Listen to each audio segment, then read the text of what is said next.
Les amis, bonjour à tous, je suis content de vous recevoir une nouvelle fois sur la chaîne Cabart officielle. Aujourd'hui, on vous présente une nouvelle abarth à notre actif, pas n'importe laquelle, la 695 Rival. On vous explique tout de suite son histoire.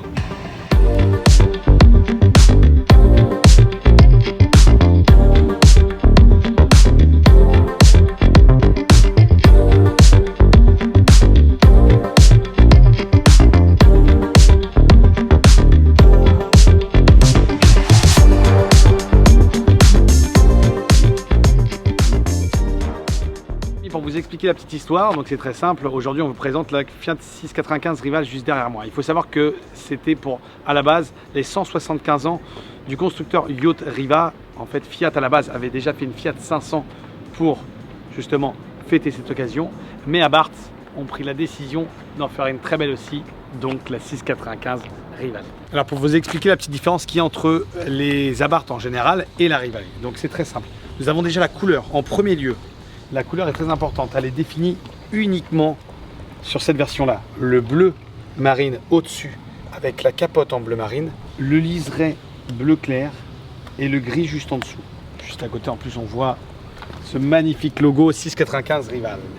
Les jantes en 17 en gris métal. Nous avons la ligne d'échappement à l'arrière qui est une ligne Akrapovic. Nous avons un élément de carrosserie qui a été rajouté sur la partie du coffre aussi, qui lui donne ce côté très atypique. Nous avons en tout ce qui est freinage du Brembo à l'avant comme la Competition. Donc on est bien sûr sur une base de Competition, mais c'est une Rival. Les amis, pour vous parler de la partie intérieure, donc nous avons déjà les sièges bleu marine qui ont un rappel avec la capote. À l'arrière, à l'avant bien sûr. Nous avons la signature 695 Rival qui est sur les sièges, qui lui donne un côté très très sympa. Nous avons les tapis aussi qui sont signés 695 en bleu. Et nous avons également le tableau de bord, donc avec la petite signature Riva. Le volant en carbone, également le pommeau de vitesse en carbone. Les panneaux de porte avec la petite finition cuir bleu ici. Petit détail pour authentifier la Abarth 695 Rival, c'est ce qui est au milieu. La petite plaque qui l'identifie avec son numéro. On sent un petit goût de plaisir dans cette voiture d'aller se balader en bord de mer et d'aller récupérer son bateau pour profiter dans le même esprit que cette édition. Pour vous expliquer un petit peu le compartiment moteur, donc ça reste la base d'un Alucat Jet. On est sur une base de Competition, donc c'est une 180 chevaux et pour celle-ci, elle n'est pas modifiée, elle est complètement d'origine, car je tiens à vous le préciser, sur des éditions comme ça, il est mieux de ne pas y toucher, car ce qui fait la valeur de la voiture, c'est de la laisser d'origine et de ne pas la modifier. C'est pas un plaisir ça les amis, c'est pas franchement un plaisir de fou, regardez. Et elle est pas vraiment dans son élément là la Rival. Eh ben franchement je peux vous dire qu'elle est vraiment dans son élément. Je vais carrément m'arrêter là je pense là. Et je vais partir dans un yacht. Allez bye bye. Alors pour le coup on va pas vous faire une présentation d'accélération d'essai car il n'y a pas beaucoup d'intérêt. Je pense que la plupart de nos abonnés connaissent forcément les Abarth, les Competition, les Turismo, les classiques.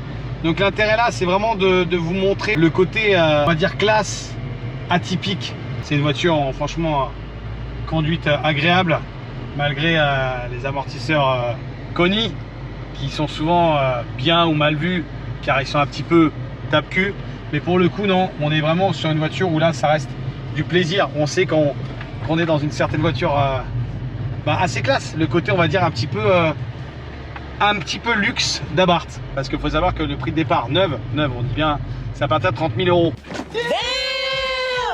Donc bon, quand on l'achète, ou on réfléchit, ou on se dit bon bah écoutez, j'ai 2-3 yachts, pourquoi pas une petite Rival, on n'est pas après, hein, voilà. Côté finition et le côté classe, ça sent que même moi j'ai l'impression que j'ai rien à faire dedans, habillé comme ça. On a plus envie de se mettre une petite chemise bleue, un petit short propre, court. Et franchement, se faire un petit bord de mer, arriver à un petit restaurant bord de mer, manger tranquillement, la mettre dans un petit coin où on la voit bien, reprendre sa petite Rival, partir à un port, prendre un beau bateau évidemment, un Riva avec.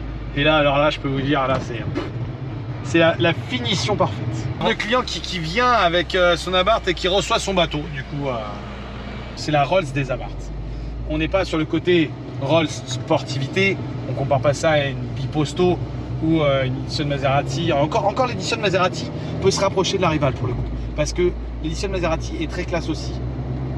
Mais là, on n'est pas sur un côté vraiment sportif, malgré qu'elle a tout ce que la compétition a. Mais on est plus sur un côté où voilà, on a une petite voiture qui a une bonne configuration, donc la base d'une compète. On a une configuration intérieure qui est très classe. On sait que ça, voilà, on a le côté cabriolet qui est franchement top. En plus de ça, franchement, la capote en bleu marine, je trouve ça vraiment joli. Ça lui donne vraiment ce côté mer. Franchement, c'est très très beau. Moi, je l'aime beaucoup pour ça. Si je devrais m'en prendre une, ce serait vraiment la voiture plaisir pour aller au bateau ou au restaurant avec sa petite femme, ou de passer un petit moment en famille. Enfin, en famille.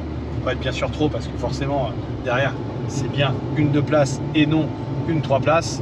Donc clairement, sa femme, tranquillement, les 2 enfants, ou sa femme et les beaux-parents. C'est très bien. Alors niveau moteur, pour vous montrer un petit peu, donc toujours le mode sport, le mode traction, contrôle. Là, niveau réactivité, bon,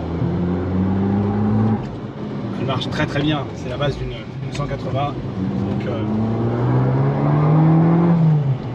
voilà. Le bruit est très sympa parce que la ligne Krapovic fait très bien son travail. Donc autant vous dire que tout cet ensemble de choses font franchement, ça donne une voiture réussie. Moi je trouve que la rivale, franchement, chapeau. Bah, forcément, vous avez compris que en 2035, c'est la fin, malheureusement, des voitures thermiques. Pour l'occasion, on sait qu'il n'y aura sûrement pas d'autres Abarth qui vont arriver à l'avenir.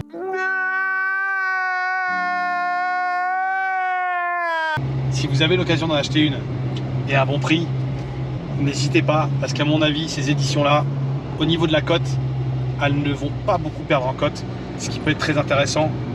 Je ne vais pas dire que c'est un placement comme de l'immobilier, mais c'est une voiture où au niveau code général, elle baissera moins qu'une appart normale. Les amis, je vous remercie d'avoir suivi cette vidéo. Comme d'habitude, un petit like, un petit commentaire aussi de vos avis, c'est très important pour nous. En tout cas, aujourd'hui, c'est terminé pour la présentation de la 695 Rival. Restez connectés pour les prochaines vidéos. On va vous faire des trucs très très sympas à suivre. Bye bye, prenez soin de vous les amis. Ciao.